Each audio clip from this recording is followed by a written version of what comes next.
Élus, écoutez. Quand Dieu parle, ce n'est pas une parole ordinaire. Quand Dieu parle, il ne fait pas simplement du bruit. Chaque mot qu'il prononce porte en lui la puissance, un but et l'autorité.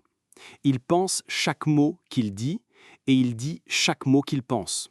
Rien de ce qu'il dit n'est en vain. Ses paroles façonnent les destinées, ouvrent des portes et apportent le jugement lorsqu'elles sont ignorées. Aujourd'hui, Dieu vous parle. Ce n'est pas juste un message de plus. Ce n'est pas pour les masses, pas pour les tièdes et pas pour ceux qui prennent la voix de Dieu à la légère. C'est pour les élus, pour ceux qui croient, pour ceux qui savent que Dieu est réel et pour ceux qui comprennent qu'il parle de manière qui dépasse l'entendement humain. Peut-être avez-vous vécu en deçà de votre véritable puissance. Peut-être avez-vous traversé la vie comme si vous n'étiez qu'une personne parmi d'autres, comme si vous n'aviez aucune autorité, comme si vous n'aviez aucune domination. Mais si je vous disais que la puissance que vous attendez est déjà en vous, vous n'avez jamais été destiné à vivre faible, sans pouvoir ou dans la peur. Vous avez été créé pour marcher dans la domination, vous avez été conçu pour marcher sur les serpents et les scorpions, pour chasser les démons, pour briser les chaînes, pour changer les atmosphères. Mais quelque part en chemin, l'ennemi vous a convaincu que vous étiez impuissant. Dieu a dit « Activez votre puissance redoutable maintenant ». Pas demain, pas l'année prochaine, pas quand vous vous sentirez prêt. Maintenant. Parce que la vérité, c'est que l'ennemi n'attend pas que vous soyez préparé pour vous attaquer. Il n'attend pas que vous vous sentiez fort pour venir vous chercher. Il n'attend pas que vous compreniez votre puissance pour lancer ses complots contre vous. Il vous a déjà déclaré la guerre. La seule question est, allez-vous riposter? Il est temps de vous réveiller. Il est temps de vous lever. Il est temps d'activer. De nombreux croyants sont assis sur le champ de bataille de la vie, attendant que Dieu vienne les sauver, attendant que la puissance tombe du ciel, attendant la permission d'entrer dans leur appel. Mais Dieu a déjà parlé. Vous avez l'autorité, vous avez la puissance, vous avez l'onction. La vraie question est, l'avez-vous activé? Laissez-moi vous expliquer cela étape par étape. Quand nous aurons terminé, votre esprit sera en feu, votre pensée sera éveillée. Vous saurez, sans l'ombre d'un doute, que vous n'avez jamais été destiné à vivre dans la peur. Vous avez été créé pour être redoutable pour le royaume des ténèbres, et aujourd'hui est le jour où vous reprenez votre pouvoir. Avant d'aller plus loin, je veux prendre un moment pour remercier tous ceux qui ont soutenu cette mission. Avec votre amour, vos prières et votre générosité, notamment via le lien épinglé dans les commentaires. Votre soutien permet de partager l'espoir et la lumière avec ceux qui en ont le plus besoin. Vous n'êtes pas seulement des supporters, vous êtes des partenaires dans cet appel. Merci du fond du cœur. Si ce message vous parle, s'il éveille quelque chose dans votre âme, prenez un moment pour le déclarer en commentant « Merci Jésus » ci-dessous. Ce n'est pas juste un mot, c'est une déclaration. C'est votre façon de dire « Je t'entends Seigneur, je suis choisi et je suis prêt pour ton plan ». Plongeons ensemble au cœur de ce sujet, non pas comme une leçon, mais comme une expérience transformatrice. Commençons par le début. Qu'est-ce que cela signifie d'avoir le pouvoir? Le monde a sa propre définition du pouvoir. Il vous dit que le pouvoir réside dans l'argent, les relations ou la force physique. Il vous dit que le pouvoir appartient aux rois, aux dirigeants et aux riches. Il vous dit que le pouvoir est une question de contrôle, d'influence et de domination. Mais ce n'est pas ce que la Bible enseigne. La Bible révèle une vérité que le monde ne peut comprendre. Le vrai pouvoir est spirituel. Le pouvoir qui déplace les montagnes, le pouvoir qui guérit les malades, le pouvoir qui commande aux anges, le pouvoir qui secoue les nations, ce n'est pas quelque chose qui vient de ce monde. Il est donné par Dieu. Jésus a été très clair lorsqu'il a parlé à ses disciples « Voici, je vous ai donné le pouvoir de marcher sur les serpents et les scorpions et sur toute la puissance de l'ennemi, et rien ne pourra vous nuire. » Luc 10, 19. Analysons ce verset. Je vous ai donné le pouvoir. Cela signifie que le pouvoir que vous portez n'est pas naturel, il est divin. Il ne vient pas de vous, de vos efforts ou de votre intelligence. Il vous a été donné par Dieu lui-même. De marcher sur les serpents et les scorpions. Cela signifie que vous avez autorité sur chaque force démoniaque, chaque attaque, chaque obstacle sur votre chemin. Vous n'avez jamais été destiné à vivre dans la peur de l'ennemi, c'est lui qui est censé vous craindre. Sur toute la puissance de l'ennemi. Pas une partie, pas la moitié, toute. Il n'y a rien que le diable puisse vous lancer que vous n'ayez le pouvoir de surmonter. Aucune malédiction, aucune attaque, aucune forteresse n'est plus grande que l'autorité que Christ vous a donnée. Et rien ne pourra vous nuire. Quand vous marchez dans cette autorité, vous devenez intouchable. L'ennemi peut essayer, mais il ne peut pas vous détruire. Il peut attaquer, mais il ne peut pas vous vaincre, parce que la puissance de Dieu en vous est plus grande que tout ce qui vient contre vous. Alors pourquoi tant de croyants vivent-ils dans la peur? Pourquoi tant d'élus traversent-ils la vie comme s'ils n'avaient aucun pouvoir? Pourquoi tant de gens qui sont censés régner vivent-ils comme des victimes? Parce qu'une autorité qui n'est pas exercée est gaspillée. Vous pouvez avoir une épée, mais si vous ne le ramassez jamais, vous serez quand même vaincu. Vous pouvez avoir les clés d'un royaume, mais si vous ne les utilisez jamais, vous vivrez toujours comme un esclave. Vous pouvez avoir une couronne sur la tête, mais si vous ne vous asseyez pas sur le trône pour gouverner, vous n'êtes pas différent d'un mendiant. Êtes-vous assis sur votre autorité ou l'utilisez-vous? Car le temps est venu. Le pouvoir vous a déjà été donné. La seule question est, allez-vous l'activer? Maintenant que nous savons ce qu'est le pouvoir, allons plus loin. Comment l'active-t-on? Le pouvoir n'est pas seulement quelque chose que vous avez, c'est quelque chose que vous utilisez. Vous pouvez avoir l'électricité dans votre maison, mais si vous n'allumez jamais l'interrupteur, vous resterez assis dans le noir. Vous pouvez avoir une arme à la main, mais si vous ne l'utilisez jamais, vous serez quand même vaincu. Regardons Éphésiens 3:20. Or, à celui qui peut faire, par la puissance qui agit en nous, infiniment au-delà de tout ce que nous demandons ou pensons, faites attention à la dernière partie, selon la puissance qui agit en nous. Cela signifie que Dieu ne peut agir qu'à la mesure de la puissance qui est active en vous. Si vous n'activez pas votre puissance, vous ne verrez pas de résultat. Vous pouvez prier pour des miracles, vous pouvez espérer des percées, vous pouvez déclarer des bénédictions, mais si la puissance en vous n'est pas activée, rien ne se passera. Alors comment l'activez-vous? Étape 1, la foi. Le pouvoir est déverrouillé lorsque vous croyez. Si vous ne croyez pas que vous avez le pouvoir, vous ne l'utiliserez jamais. L'ennemi le sait, c'est pourquoi sa première attaque vise toujours votre esprit. Il veut vous faire douter de vous-même. Il veut vous convaincre que vous êtes faible, que vous êtes impuissant, que vous n'êtes juste qu'un homme ordinaire. Mais Jésus a dit, « Voici les miracles qui accompagneront ceux qui auront cru. » Marc 16:17. Pas ceux qui voient, pas ceux qui attendent, ceux qui croient. Étape 2. La prière. La prière est votre accès direct à la puissance de Dieu. Si vous ne priez pas, votre pouvoir reste dormant. Un croyant qui ne prie pas est un croyant sans pouvoir. Si vous ne priez pas, vous êtes assis sur votre autorité. Vous traversez la vie sans armes, permettant à l'ennemi de vous attaquer sans résistance. Chaque grand mouvement de Dieu dans la Bible a commencé par la prière. Avant que Jésus n'accomplisse des miracles, il priait. Avant que le Saint-Esprit ne vienne à la Pentecôte, il priait. Avant que Paul et Silas ne brisent leurs chaînes en prison, il priait. Si vous voulez voir la puissance, vous devez vous engager dans la prière. Étape 3.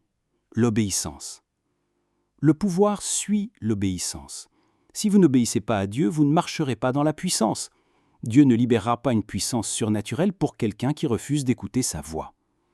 De nombreux croyants attendent le pouvoir, mais Dieu attend qu'ils obéissent. Si Dieu vous dit de bouger, bougez. S'il vous dit de parler, parlez. S'il vous dit de faire un pas dans la foi, faites-le. Moïse avait le pouvoir de fendre la mer Rouge, mais cela n'est arrivé que lorsqu'il a levé son bâton. Pierre avait le pouvoir de marcher sur l'eau, mais cela n'est arrivé que lorsqu'il est sorti de la barque. Les murs de Jéricho étaient prêts à tomber, mais Israël a dû marcher autour d'eux d'abord. Le pouvoir ne tombe pas du ciel, il est activé lorsque vous entrez dedans. Vous ne verrez jamais la puissance de Dieu si vous restez dans la peur. Vous ne verrez jamais le surnaturel si vous refusez de bouger. Dieu vous a déjà donné le pouvoir. La question est, allez-vous l'activer? Comprenez-vous que le diable est terrifié par vous? Certains d'entre vous pensent que le diable vous attaque parce que vous êtes faible. Certains d'entre vous croient que le combat dans votre vie est dû au fait que vous n'avez pas de pouvoir. L'ennemi vous attaque parce qu'il voit le guerrier en vous. Il sait le genre de dégâts que vous causerez à son royaume lorsque vous vous réveillerez enfin. Il connaît les chaînes qui seront brisées lorsque vous entrerez dans votre autorité. Il connaît le feu qui sera libéré lorsque vous réaliserez qui vous êtes vraiment en Christ. C'est pourquoi il vous combat. C'est pourquoi il essaye de vous distraire. C'est pourquoi il essaye de vous briser. C'est pourquoi il essaye de vous maintenir dans la peur. Parce qu'il sait quelque chose que vous n'avez peut-être pas encore pleinement réalisé. Vous êtes redoutable. La Bible dit « Car les armes avec lesquelles nous combattons ne sont pas charnelles, mais elles sont puissantes par la vertu de Dieu pour renverser des forteresses. » Cela signifie que vous avez des armes qui ne sont pas de ce monde. Vous avez une puissance surnaturelle à votre disposition. Mais une arme qui n'est jamais utilisée est inutile. Utilisez-vous vos armes. Vous êtes dans une bataille, que vous le réalisiez ou non.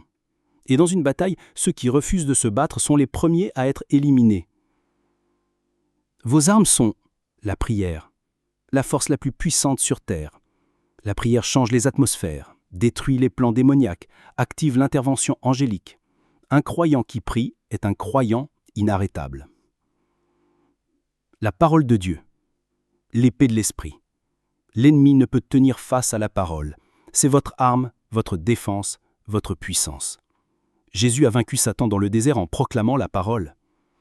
Le jeûne, il affaiblit la chair et renforce votre esprit.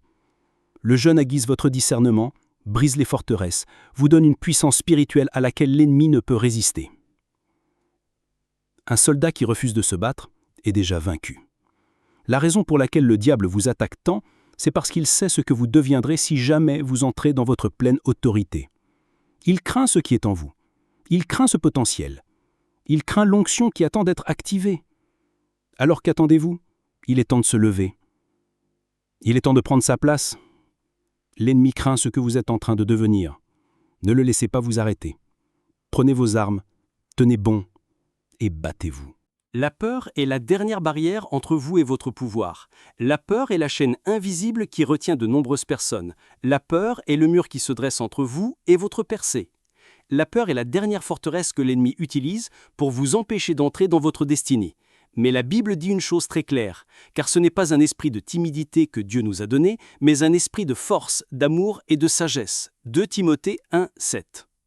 La peur ne vient pas de Dieu. C'est un mensonge, c'est une prison, c'est un esprit conçu pour vous paralyser, pour vous maintenir bloqué au même endroit, pour s'assurer que vous n'entrerez jamais dans la plénitude de ce pourquoi vous avez été créé. La peur est une chaîne qui doit être brisée. Quand David a affronté Goliath, a-t-il attendu de se sentir fort ? A-t-il hésité, attendant que la peur disparaisse avant de s'avancer ? Non, il a agi dans la foi, et sa force s'est révélée dans la bataille. David n'a pas vaincu Goliath parce qu'il se sentait fort, il l'a vaincu parce qu'il avait plus confiance en la puissance de Dieu qu'en sa propre peur. Certains d'entre vous attendent que la peur s'en aille avant de bouger. Vous attendez que la peur disparaisse avant d'entrer dans votre appel. Mais la foi, c'est agir malgré la peur. Le pouvoir se révèle dans l'acte de faire le premier pas. Vous n'avez pas besoin d'attendre que la peur parte pour agir. Bougez maintenant, avancez maintenant. Car au moment où vous entrerez dans l'autorité que Dieu vous a donnée, la peur se brisera. Au moment où vous marcherez par la foi, les chaînes tomberont. Au moment où vous choisirez le courage plutôt que le confort, l'ennemi perdra son emprise sur vous. Votre prochain niveau vous attend de l'autre côté de votre peur. La question est, allez-vous faire le pas ou allez-vous rester bloqué ? Vous avez attendu Dieu, mais Dieu vous a attendu. Combien de temps continuerez-vous à attendre un signe ? Combien de temps continuerez-vous à prier pour une confirmation alors que Dieu a déjà parlé ? Combien de temps continuerez-vous à demander de la force alors que le pouvoir est déjà en vous ? Le pouvoir est déjà en vous. L'autorité a déjà été donnée. Les armes ont déjà été préparées. L'onction repose déjà sur vous. Qu'attendez-vous ? C'est maintenant le moment d'agir. C'est maintenant le moment de combattre. C'est maintenant le moment d'activer votre pouvoir. Fini la peur. La peur est une menteuse. Fini l'hésitation. L'hésitation est un piège. Fini le retard. Le retard est une désobéissance. L'ennemi n'attend pas. Il a déjà lancé son attaque. Les ténèbres n'attendent pas. Elles sont déjà en mouvement. Alors, pourquoi restez-vous immobile ?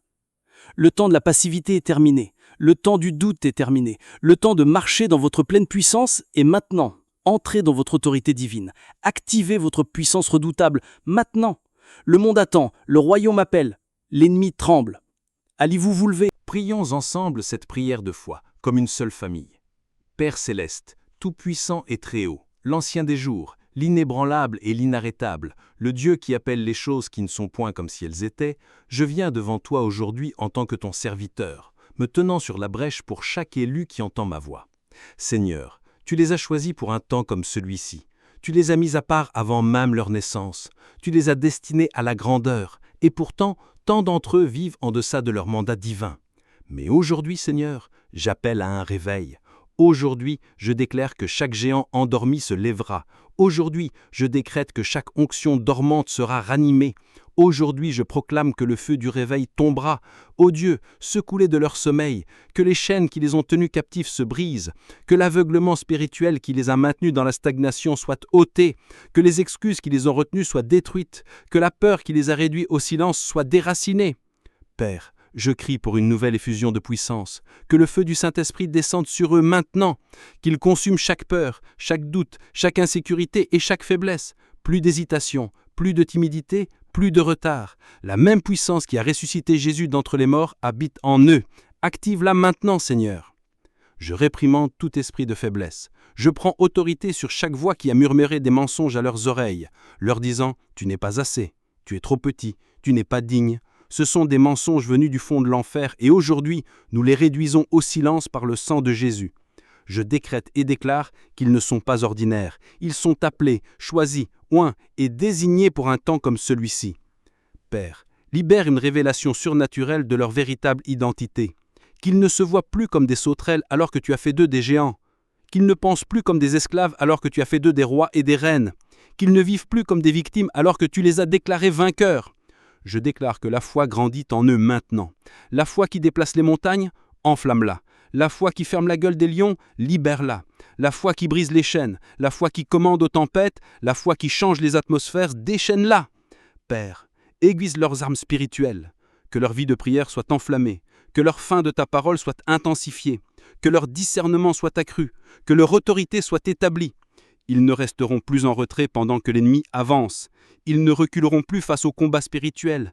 Ils ne resteront plus silencieux alors que tu les as appelés à rugir. Ô Seigneur, je m'oppose à toute forteresse qui les a retenus. Chaque malédiction générationnelle brisée. Chaque manipulation démoniaque exposée. Chaque limitation placée sur eux détruite. Chaque porte fermée destinée à les entraver, grande ouverte. Père, libère sur eux une audace surnaturelle.